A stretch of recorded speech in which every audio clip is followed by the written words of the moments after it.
Okey, falsafah. Okey, perkataan falsafah berasal daripada perkataan dalam bahasa Greek kuno iaitu filosofia. Okey, perkataan philos bermaksud cinta dan sophia bermaksud kebijaksanaan yang apabila digabungkan membawa makna cintakan kebijaksanaan atau love of wisdom.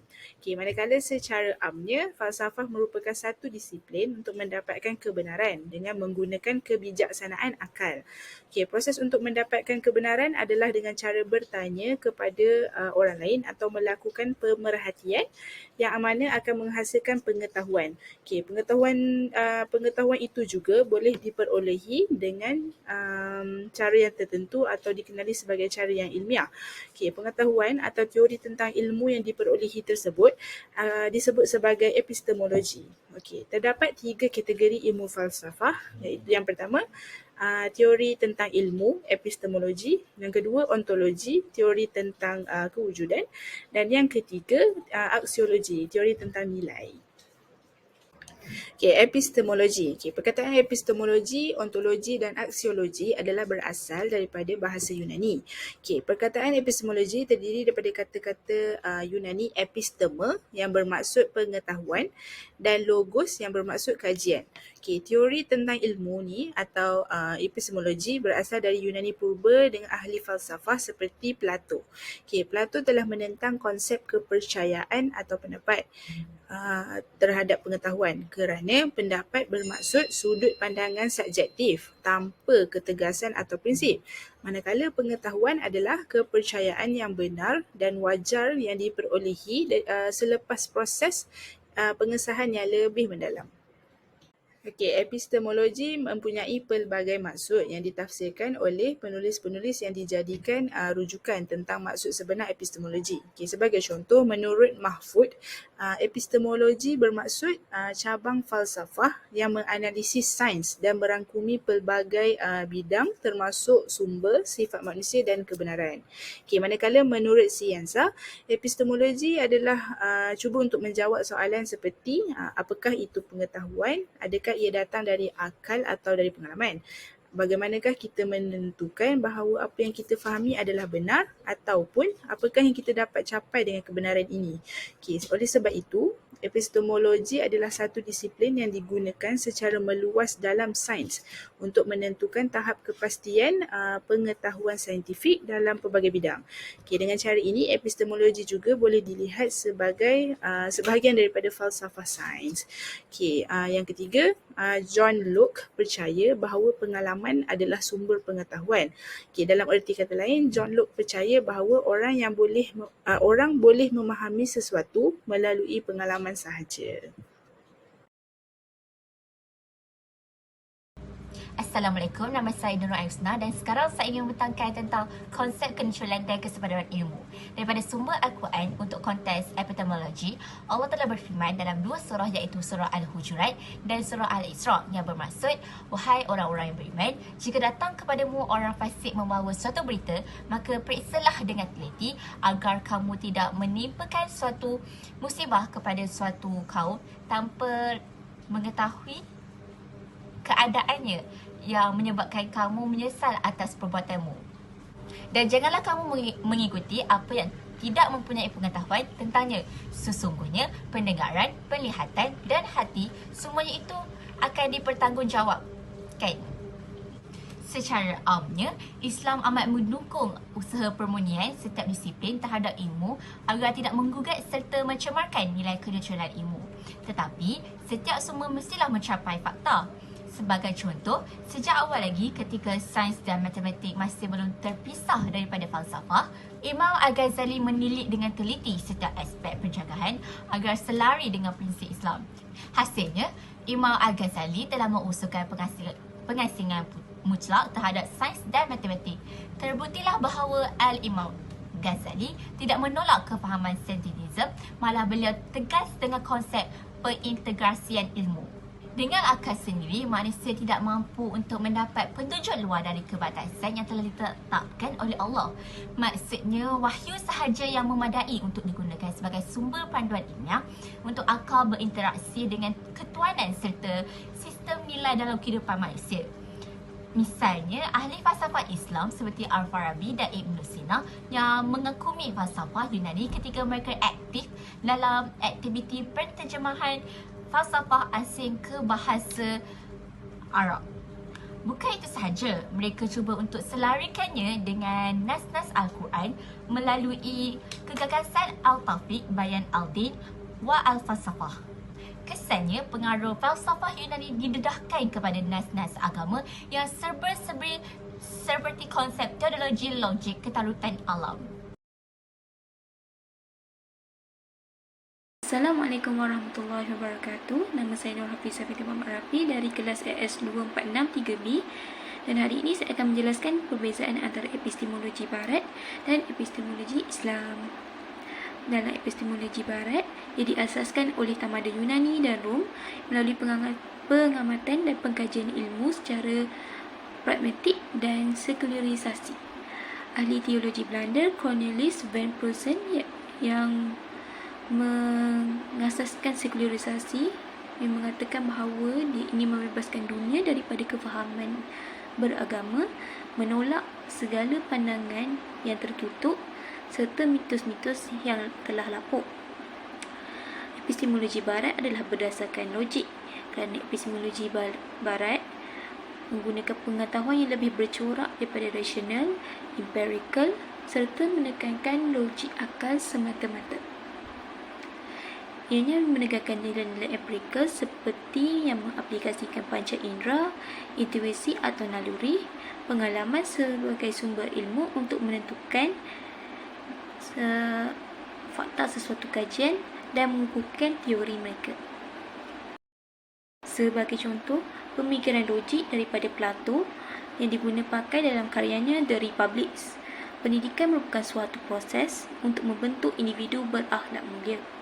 Prinsipnya mempercayai bahawa seseorang hanya mendapat ilmu apabila dia berusaha bersungguh-sungguh melalui pemikiran kritis. Manakala Aristotle menggunakan ilmu kebenaran yang dapat diperoleh dengan ilmu metafizik, logik, retorik, etika, estetika, ekonomi dan politik sahaja. Ianya tidak berkait dengan wahyu. René Descartes, iaitu seorang ahli teologi daripada Perancis yang juga seorang ahli matematik dan ahli saintis. Dia menggunakan prinsip penggunaan akal semata-mata kerana ia lebih bersifat tetap dan unggul, dan ianya juga berasal daripada Greek kerana Greek memuja akal melebihi segalanya dan diperakui sebagai sumber ilmu yang paling tepat dan utama. Contohnya falsafah René Descartes adalah cogito ergo sum yang menggunakan sifat rasional sebagai bukti kepada hujah-hujahnya, iaitu I think therefore I am dalam bahasa Inggerisnya. Saya berfikir maka saya wujud. Ini membuktikan minda manusia berbeza dengan tubuh dan selari dengan prinsip Blaise Pascal yang mempercayai kewujudan Tuhan dalam cara pragmatik. Tapi kerana mereka tidak menggunakan wahyu, mereka telah disangkal oleh ahli-ahli saintis yang lain yang merupakan dari kalangan atheist.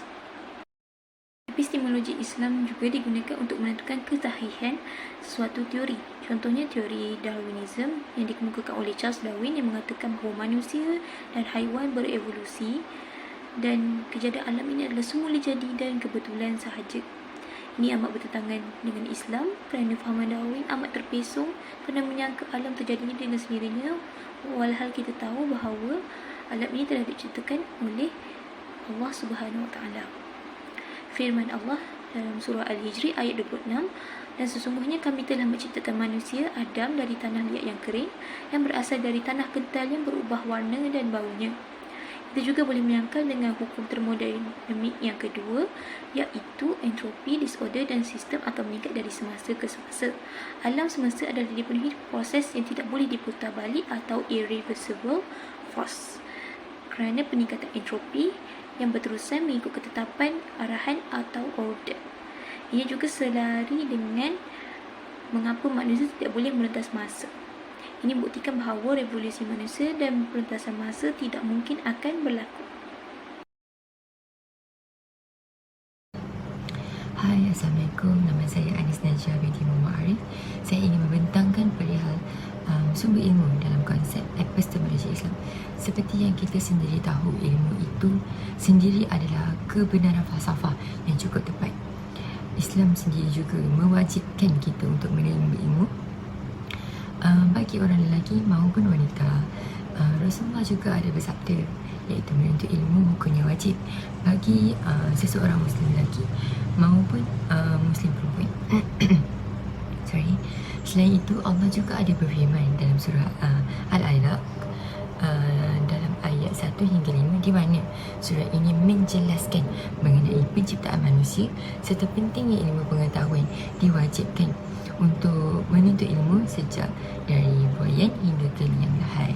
Antara sumber-sumber ilmu yang saya ingin bentangkan hari ini ialah Al-Quran, Al-Quran dan As-Sunnah, panca indera, akal, ilham serta institusi. Pertama, Al-Quran ini memang kita tak dapat nafikan lagi, iaitu merupakan sumber wahyu pengetahuan yang terpenting yang telah disampaikan oleh Allah Subhanahu Wa Taala. Al-Quran juga merupakan sumber utama ataupun primer tamadun Islam yang berbentuk sains di sekitar 100 tahun pertama Hijrah, di mana ketika itu Islam mempunyai hubungan yang sangat erat dengan epistemologi pengajian Islam. Seperti kita sendiri tahu kan, Al-Quran ini merupakan sumber intelektual dan spiritual bagi umat Islam, seluruh umat Islam di muka bumi ini, yang juga merupakan asas bukan hanya dari segi agama dan kerohanian semata-mata, tetapi juga merangkumi semua cabang ilmu pengetahuan termasuk teknologi. Sama juga seperti sunnah, di mana sunnah ini merupakan sumber utama, iaitu boleh juga katakan sumber primer dakwah bagi seseorang umat Islam, iaitu seseorang Muslim. Terdapat hadis daripada Jabir bin Ibnu Abdullah bahawasanya Nabi Muhammad SAW pernah bersabda, yang bermaksud sesungguhnya sebaik-baik perkataan adalah kitab Allah, sebaik-baik petunjuk adalah petunjuk Nabi Muhammad SAW. Seburuk-buruk perkara adalah perkara baru yang direka, iaitu tiada asal dalam agama, dan setiap bid'ah, iaitu perkara baru, adalah sesat. Maka sudah menjadi keutamaan kita bagi umat Islam dalam menuntut ilmu seperti ilmu wahyu seperti Al-Quran dan As-Sunnah. Okay. Seterusnya ialah panca indera, iaitu seperti pendengaran telinga, penglihatan dan pemerhatian mata, dera rasa dan juga melalui hati, iaitu kesedaran. Panca indera ni seharusnya digunakan untuk mendapatkan ilmu pengetahuan, tetapi tak semua manusia pandai menghargainya dengan baik ataupun menggunakan panca indera dengan cara yang betul. Allah juga ada berfirman dalam surah An-Nahl ayat 78 yang membawa maksud, dan Allah mengeluarkan kamu dari perut ibumu dalam keadaan tidak mengetahui sesuatu pun, dan Dia memberimu pendengaran, penglihatan dan hati nurani agar kamu bersyukur. Maka jelaslah bahawa dengan pemberian panca indera ini yang dianugerahkan oleh Allah kepada manusia akan dipertanggungjawabkan di akhirat kelak. Seterusnya adalah akal, iaitu salah satu nikmat dan kekuatan pemberian Allah yang amat berharga kepada setiap insan, yang sepatutnya kita harus syukuri nikmat tu kan. Okay, kita ni sebagai manusia seharusnya menggunakan sebaik-baiknya, menggunakan semaksimum yang mungkin daya akal dan panca indera supaya hidup kita ni lebih terdorong ke arah kebaikan. Akal ni jugalah yang mampu membezakan kita sebagai manusia dengan haiwan. Dalam Al-Quran, Allah telah berfirman dalam surah At-Tin ayat 4, di mana Allah berfirman, sungguh kami telah menciptakan manusia dalam bentuk yang sebaik-baiknya.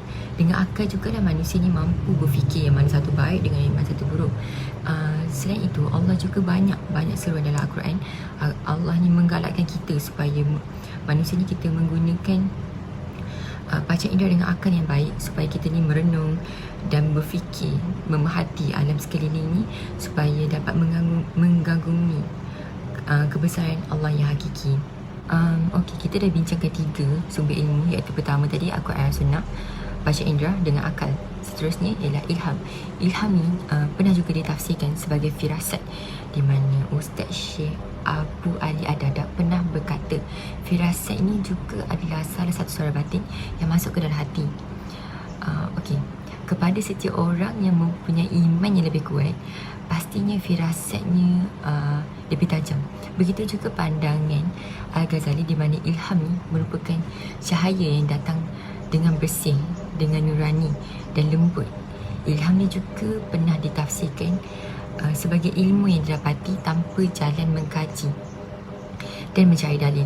Hal ini boleh diperkukuhkan lagi dengan sabda Rasulullah SAW yang bermaksud, takutlah kamu firasat orang yang beriman kerana dia melihat berdasarkan cahaya ilahi. Okey, akhir sekali ialah institusi, di mana institusi ni pun kebanyakannya melalui institusi ni lah datangnya sumber ilmu. Macam mana?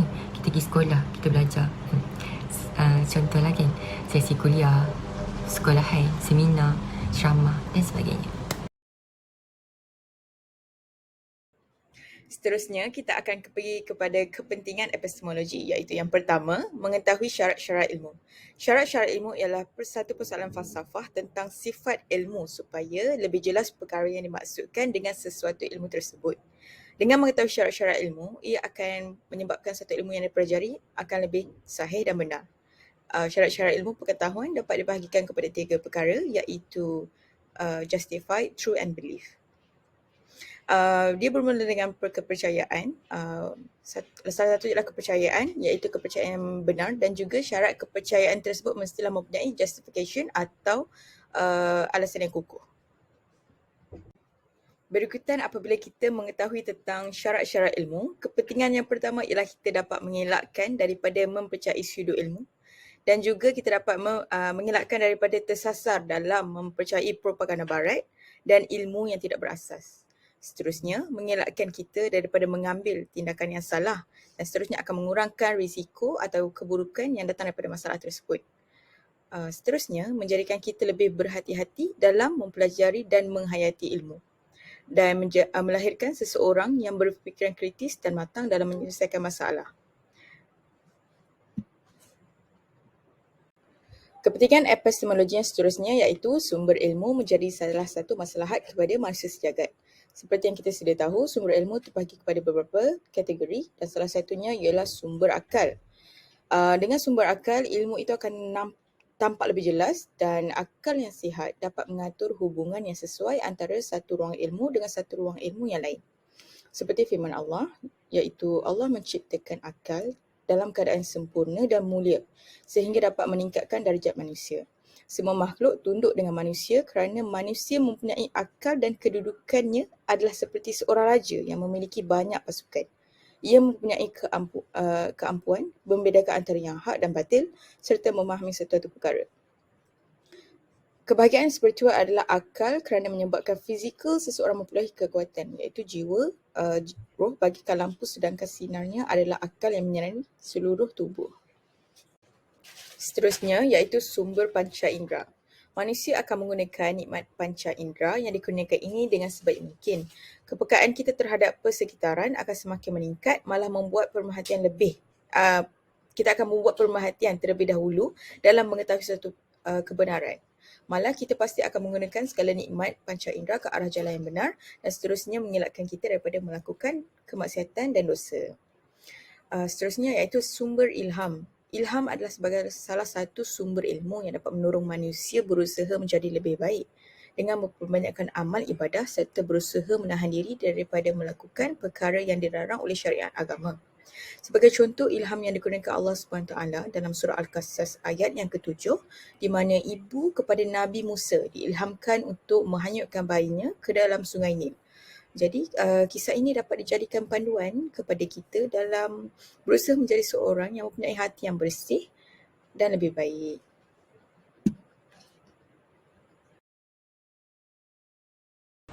Epistemologi Islam salah satu bentuk falsafah yang menganalisis cara pemikiran yang berasaskan sumber-sumber yang sahih dan merangkumi pelbagai bidang. Dalam pandangan Islam, berkemampuan memiliki landasan teologi, ideologi, histori dan epistemologi pada jati diri seseorang umat Islam supaya dapat melahirkan umat Islam yang berfikir secara kritis dan kreatif yang berlandaskan agama Islam. Semestinya epistemologi memberi kesan-kesan kepada manusia yang mengaplikasikan ke dalam kehidupan. Antara kesannya ialah membantu memahami cara dan arah manusia berfikir. Epistemologi telah menerangkan cara penggunaan akal yang betul untuk kita berfikir secara meluas dan tidak spesifik kepada satu perkara sahaja. Manusia perlulah berfikir sebelum bertindak sama ada perkara yang dilakukan memberi manfaat mahupun tidak. Selain itu, kesan epistemologi kedua ialah mempengaruhi peradaban manusia. Dalam ajaran Islam sangat menitik beratkan dengan peradaban sesama manusia. Adab sopan yang dipraktikkan sebagai cerminan yang baik kepada agama lain supaya mereka tahu agama Islam merupakan sebuah agama kedamaian. Dengan itu, dapat mengubah perspektif pandangan agama lain terhadap agama Islam kepada menghormati dan dipandang mulia. Okey, kesimpulannya, ketika manusia menjalani kehidupan di dunia ini, sudah pastinya mempunyai pelbagai masalah yang perlu diselesaikan untuk mendapat kehidupan lancar. Okey, di sinilah epistemologi diaplikasikan, di mana setiap penyelesaian yang wujud adalah daripada usaha mencari jawapan atau ilmu. Okey, akan tetapi, setiap ilmu yang dicari haruslah diperolehi daripada sumber yang tidak bercanggah dengan ajaran Islam. Okey, jika epistemologi diaplikasikan daripada sumber yang benar dan kesahihannya dipersetujui, sudah pasti terdapat kesan positif yang dapat diterapkan. Okey, secara keseluruhannya epistemologi harus diterapkan dalam kehidupan manusia yang mempunyai akal.